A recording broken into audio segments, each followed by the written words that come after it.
நம்ம காலில் காலணிகள் இல்லாமல் கூட நம்ம பயணம் செய்யலாம். ஆனால் நமக்குன்னு ஒரு லட்சியம் இல்லாமல் பயணம் செய்யவே கூடாது. நமக்கு ஒரு சிந்தனை தெளிவாக இல்லாமல், நமக்குன்னு ஒரு இலக்கு இல்லாமல் நம்ம ஒரு அடி கூட எடுத்து வைக்கக்கூடாது. அப்படி இலக்கு இல்லாமல் நம்ம எடுத்து வைக்கிற அடிகள் எல்லாமே நமக்கு வீணாக தான் போகும். அது பெரிய இலக்காக இருக்கலாம், சின்ன இலக்காக இருக்கலாம், மிகப்பெரிய ஒரு லட்சியமாக இருக்கலாம், ஒன்றுமே இல்லாமல் சின்னதாக ஒரு லட்சியமாக இருக்கலாம். இதெல்லாம் ஒரு லட்சியமாக கூட சில பேர் கேட்கலாம்.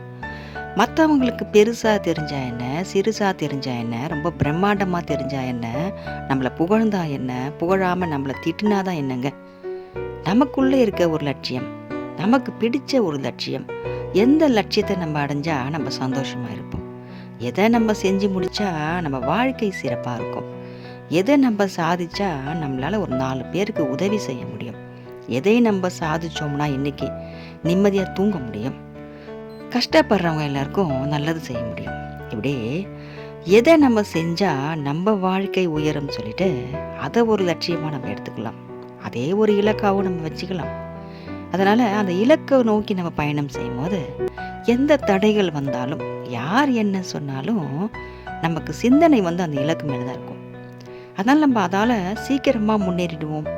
சீக்கிரமாக நம்ம ஒரு வாழ்க்கையில் எல்லாத்தையும் ஒரு பொருள்கள் வாங்குகிற அளவுக்கு ஒரு உயர்ந்துடுவோம்.